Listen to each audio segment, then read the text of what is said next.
When DIRECTV first launched in 1994, there were two different ODUs.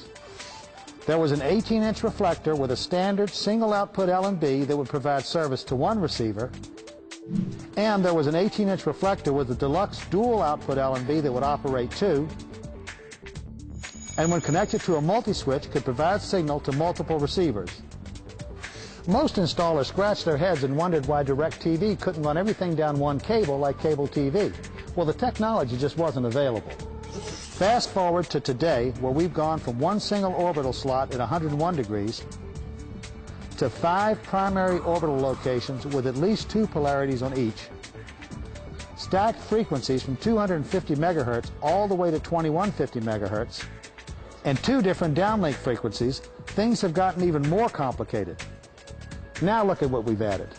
Today we've structured our system to provide over 150 high-definition national channels and over 1,500 local channels, in addition to our already superior programming packages that include over 265 channels plus over 65 satellite radio channels. Well, our engineers have been working overtime, and in this session we'll be looking at the new delivery system that delivers it all on one cable, with the revolutionary new single-wire multi-switch LNB, or what we call the SWM. Hi, I'm Ray Edwards with DIRECTV's training department. In this session, we're going to be looking at the single-wire multi-switch LNB, or what we call the SWM LNB. You're going to love it, so let's get started.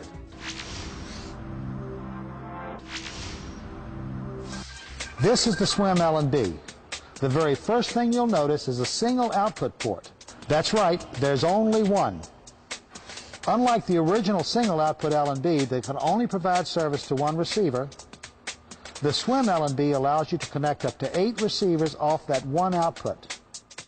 Not all receivers will work with the SWM LNB, but here's the ones that will. The HR20, HR21, H20, H21, R16, and the R22, or any models newer than these, have or will have tuners compatible with this LNB. Keep in mind a DVR with 2 tuners requires 2 separate frequencies. The total number of tuners you can place on the network is 8. So if you have 4 DVRs, you can't add any additional receivers. Let's look at the advantages to using the SWM LNB and a few precautions. The first advantage most of you will see is the ability to connect 2 tuners on a DVR using only one cable from the ODU.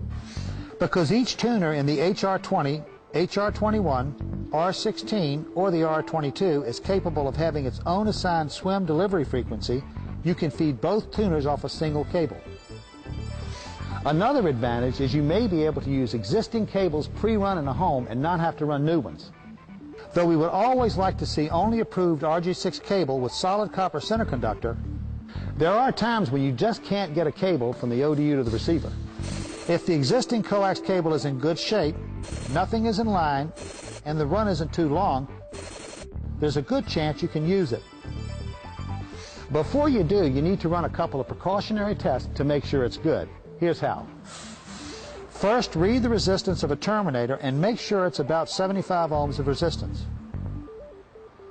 Put the terminator on one end of the cable. Go to the other end and check the resistance there. If it's approximately the same as you read on the terminator, the cable is probably okay. At least you'll know it isn't cut or shorted and there aren't any inline components. Next, remove the terminator you just placed on the cable. Now go back to your test location and make sure you now have an open circuit. This will confirm the cable you have is the right one and that there are no components in that line. Another advantage is you can use a loop system to deliver signal throughout the home. A loop system is where splitters or taps are used to feed a series of sets off one drop the same way cable TV distributes signal. The SWM LNB uses frequencies between 970 MHz to approximately 1870 MHz to deliver signals. It uses a 2.3 MHz control frequency to select the correct satellite feed. Every component in line needs to be rated from 2 MHz through 2150 MHz, so it can pass the 2.3 MHz control frequency up to the LNB and the 970 to 1870 MHz downstream frequencies to the receivers. That means you have to replace every component in line with one that will deliver those signals. That includes the connectors. Remember, crimped connectors cause problems at higher frequencies.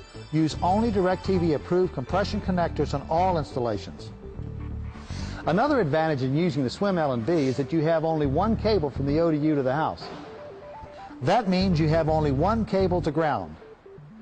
It also means you'll spend less time routing or attaching cables and cutting on connectors. Let's take a look at how the SWM LNB technology works.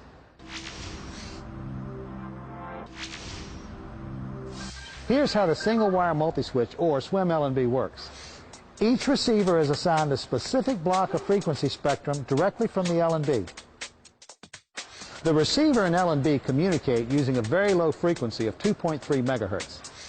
That low-frequency signal from the receiver selects the proper satellite and polarity for the program requested on that receiver. A designated 100 megahertz frequency block transports signal from the LNB to the receiver in a range between about 970 megahertz and 1870 megahertz. The entire block of frequencies that contain the specific digital information for the channel selected is then sent down the cable at the designated frequency range assigned that receiver. Since each receiver in the system has its own unique block of frequencies, they are all stacked in a row on one single cable and routed to all receivers. The tuner in each receiver is set to receive all its programming information from one specific block of frequency spectrum. Since each receiver has its own specific block of spectrum, no signals above or below that signal range are used. Because the tuner is only looking at the predetermined frequency range, the other frequencies don't interfere. It's by assigning a specific block of the frequency spectrum to each receiver that we are able to stack all those blocks sequentially on one cable and feed them through the entire residence. I'm sure you all know what a B-band converter on every KAKU installation does. It converts the lower 250 megahertz to 750 megahertz KA signals up to 1650 megahertz to 2150 megahertz. With the SWM technology, we need to transport signals in that range directly to the receiver. The B-band converter is not required on any receiver receiving SWM signals. Don't put a B-band converter on a SWM LNB powered receiver. Let's look at the hardware you'll need when installing a SWM LNB system.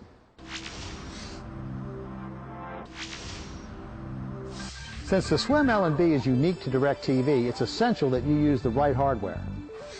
You can easily spot the SWM KAKU LNB by looking at the output ports. It only has one. When using a SWM LNB, every component has to be compatible. Splitters and other inline devices designed for and used in cable TV distribution networks just won't work. And because we're using different frequencies, every unused port must be terminated. Use standard 75 ohm terminators like this. Let's start by looking at the power inserter that powers a SWM LNB. First, you need to remember that there are two single-wire multi-switch devices. There's the SWM, which is a standalone multi-switch that gets signal from a traditional KAKU 4-output LNB and has one single-wire output and ports for traditional L-band distribution for legacy equipment. Then there's the SWM LNB we're covering in this session. The SWM standalone unit requires a 29-volt DC power inserter, and the SWM LNB requires a 21-volt DC power inserter because these units can't be powered by the receiver. Make sure you have the proper power inserter for the SWM LNB. Also, never connect a power inserter in a way that it can feed voltage to a receiver. This voltage will damage the tuner in the receiver. Another piece of hardware you'll need is the SWM splitter. These come in a 2-port, 4-port, or an 8-port model. You'll notice the frequency range on all SWM-compatible equipment is listed at 2 to 2150 megahertz. In order to align and peak the ODU, you'll also need an alignment signal locator, or ASL. The ASL is connected to the SWM LNB and allows you to look at the signals from the satellites at 101 and 119 degrees independently. Speaking of alignment, let's look at how that's done with a SWM LNB.